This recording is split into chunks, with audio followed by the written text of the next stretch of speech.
There are certain moments in life that feel like slow-motion nightmares. Moments when your survival depends on your mind staying strong, even as everything around you falls apart. Jesse Burlingame's nightmare began with a pair of handcuffs and a heart attack. It was supposed to be a relaxing weekend at the lake house, a quiet retreat far from the city noise.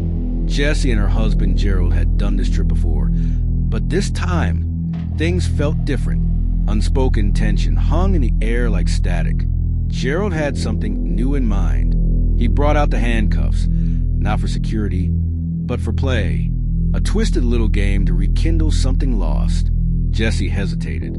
She wasn't into it. Not like he was, but Gerald insisted, and eventually she agreed.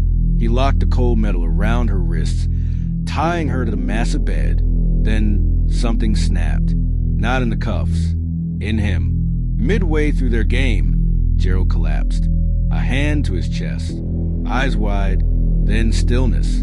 Jessie was alone, still handcuffed to the bed, and Gerald wasn't getting back up. What followed was a descent into true terror. No phone, no neighbors for miles, no way to reach food or water. Just her strapped to a bed, watching the light fade. Then came the dog, a stray, skinny, wild-eyed. It wandered in through the open door. Gerald forgot clothes. It sniffed then fed, not on scraps, but on Gerald. Jessie watched in horror as the dog gnawed on what was left of her husband.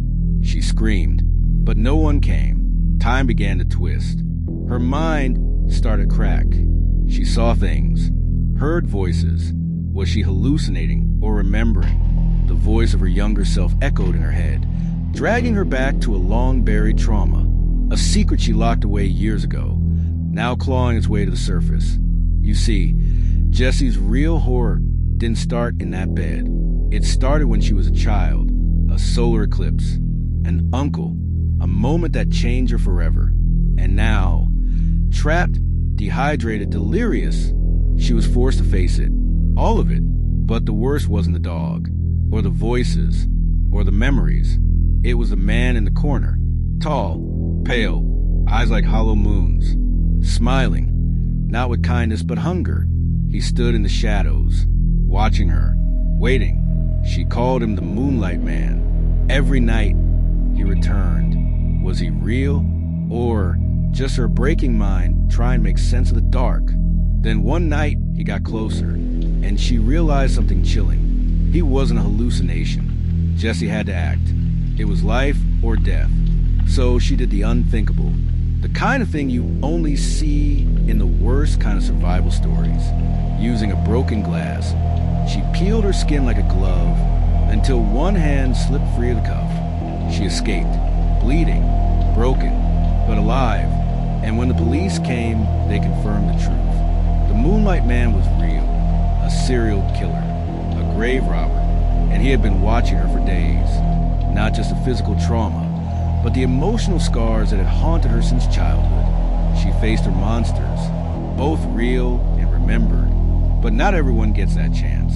Sometimes the ones we fear the least are the most dangerous.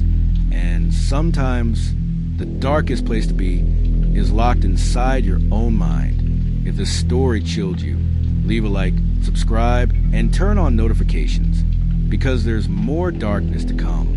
And some stories, they never stay buried for long.